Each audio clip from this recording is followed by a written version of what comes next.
அன்பான நேயர்களே, பல அரிய நோய்களுக்கு எளிமையாக கிடைக்கக்கூடிய மூலிகைகளை கொண்டு அற்புதமான முறையில் மருத்துவத்தை பார்த்து வருகிறோம்.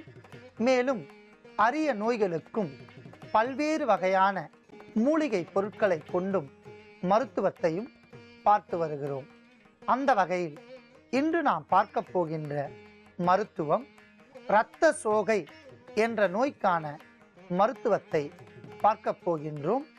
நாம் இடைவேளைக்கு முன்பாக குடல் புண் மற்றும் நரம்பு தளர்ச்சி ஏற்படுவதற்கான காரணங்கள், அதை எளிமையான முறையில் நீக்கிக் கொள்வதற்கான வழிமுறைகள், முற்றிலும் நீக்கிக் கொள்வதற்காக நாம் எடுத்துக்கொண்ட சிறுதானியம் கேழ்வரகை பற்றி பல்வேறு வகையான மருத்துவ பயன்களை தெரிந்து கொண்டோம்.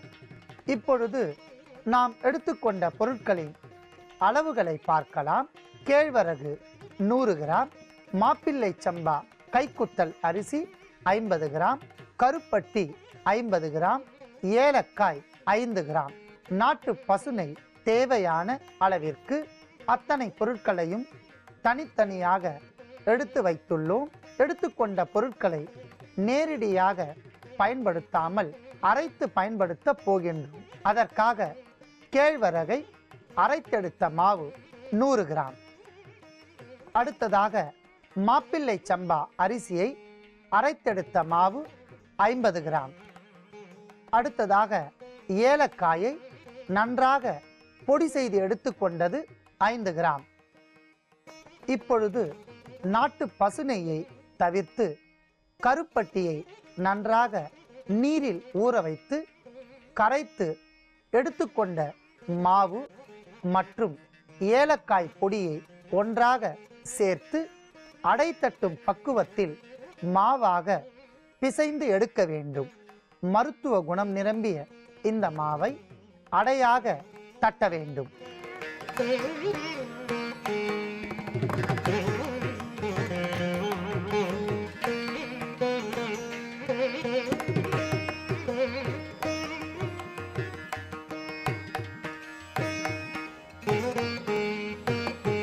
அற்புதமான முறையில் அடையை நாட்டு பசுனை மூலம் நாம் தயாரித்துள்ளோம். அதை நாம் எடுத்துக்கொள்ளலாம்.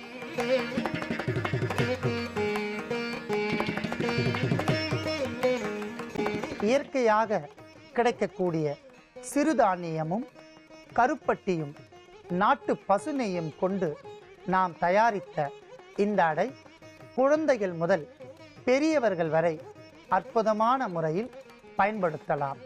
குழந்தைகளுக்கு அளவோடு தர வேண்டும். பெரியவர்கள் நாள் ஒன்றிற்கு 1 முதல் 2 அடையை சாப்பிட்டு வந்தால் படிப்படியாக குடல் புண் ஆறும், நரம்பு தளர்ச்சி படிப்படியாக நீங்கிவிடும், குடலுக்கு அதீத பலத்தையும் ஏற்படுத்தும். இதுக்கு மேல என்ன சொல்ல போற? சொல்றதுக்கு வேற ஏதாவது பொய் இருந்தா சொல்லிடு. அவதான் என்ன ஏமாத்தி எல்லாத்தையும் என்கிட்ட இருந்து பறிச்சிட்டான்னு பார்த்தா நீயும் இப்போ அதே தான் பண்ணிருக்க. ஏன் ஆலியா, ஏன் இப்படி பண்ண? இந்த உலகத்துல பாட்டிக்கு அப்புறம் நான் யார் மேலேயாவது உயிரியே வச்சிருக்கேன்னா அது ஊ மேலதான் உனக்கு தெரியாதா? ஏன் இப்படி பண்ண ஆலியா? உனக்கு காசு பணம் அவ்வளவு முக்கியமா போயிடுச்சு. அதுக்காக நம்ம உறவை கூட மறந்துடுவியா?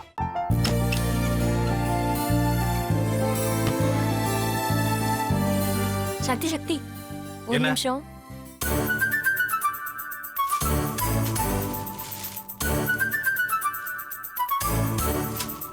இந்தாங்க. என்ன இது? உங்களுக்கு பிடிச்ச பிராண்ட் செப்பல். இது என்ன நான் தலையில வச்சுட்டு தூங்கணுமா? சரி, அதை விடுங்க. இங்க பாத்தீங்களா, டைம் பீஸ்.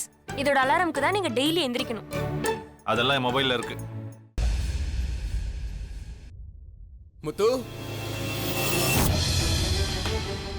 முத்து, என்னடி இவன் முத்துன்னு ஒருத்தைய உருவாக்கி விட்டான்? செல்வியை மறப்பான்னு பார்த்தா எப்ப பார்த்தாலும் முத்து முத்துன்னு கூப்பிட்டு இருக்கான்.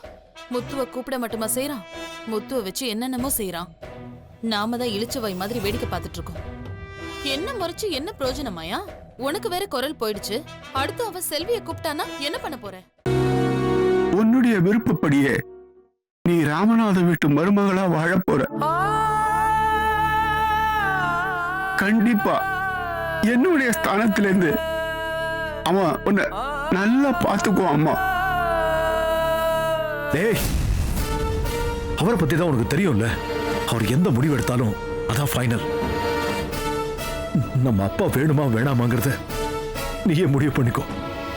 வாடா.